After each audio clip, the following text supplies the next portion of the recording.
What do you need to know before your kiddo leaves for college?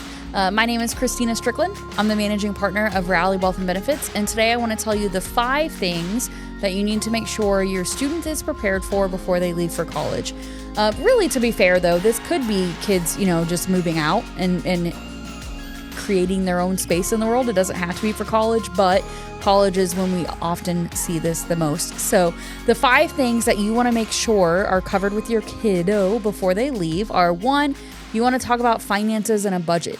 So for example, does your student have a meal plan? If they have a meal plan, then, what are they allowed to spend as far as going out to eat with friends or, running to the mall, things like that. So a lot of families will give their student a specific budget for, weekly or monthly spending. Some families will give their student a credit card, like a card with the parent and the student is an authorized user.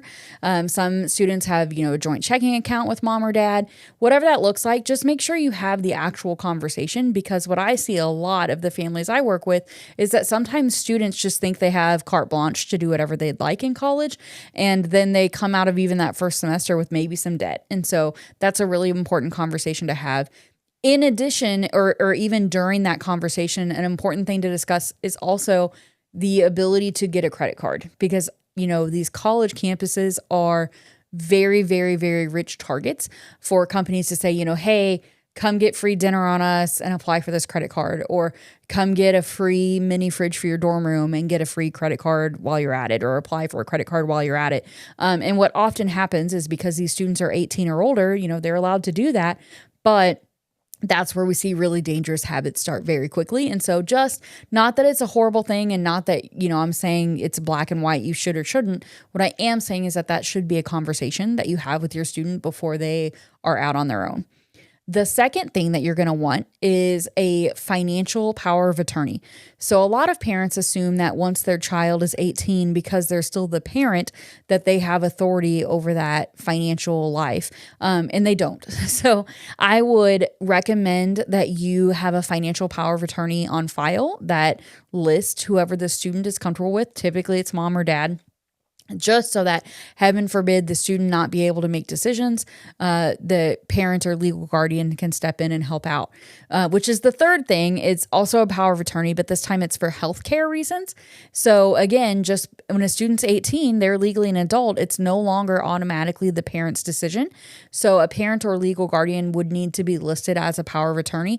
It's not to say that a parent or legal guardian would never be consulted or never be able to make that decision, but having that power of attorney already on file, or already in hand, if you will, is very helpful and cuts through a lot of bureaucracy and red tape. So financial and healthcare power of attorney are numbers 2 and 3.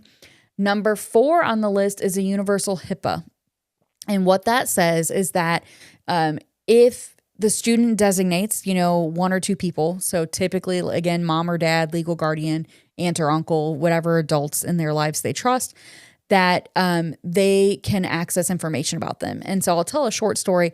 My freshman year in college down in Texas, I had a really good friend that I had made at orientation, and we ended up being in the same dorm. She was just a floor above me. Well, like the 3rd week in school, she ended up in the emergency room with, it turned out to just be a severe panic attack, but the campus nurse wasn't really sure, and so she sent her to the hospital.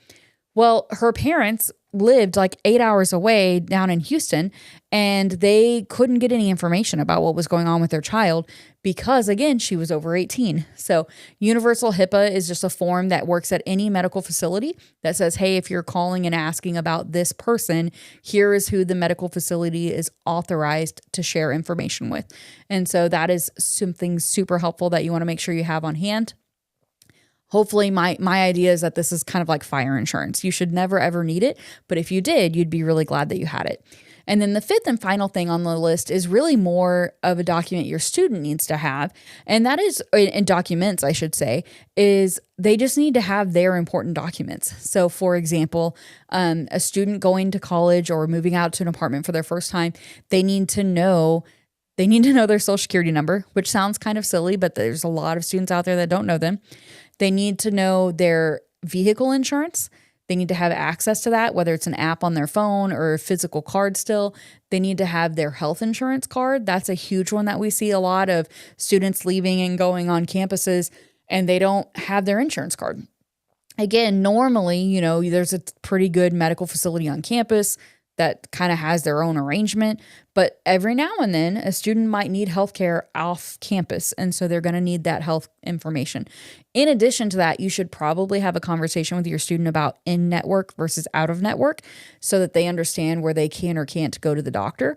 They should also have with them just any important documents, right? So I'm thinking through my head of like, we had a student that is affiliated with our practice that was international, but they didn't have their passport.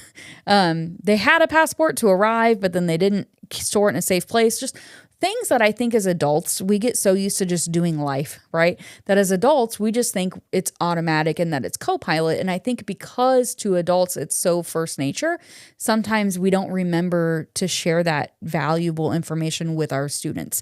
And so those would be the 5 things I would make sure. Your students should have a good idea of what their budget is.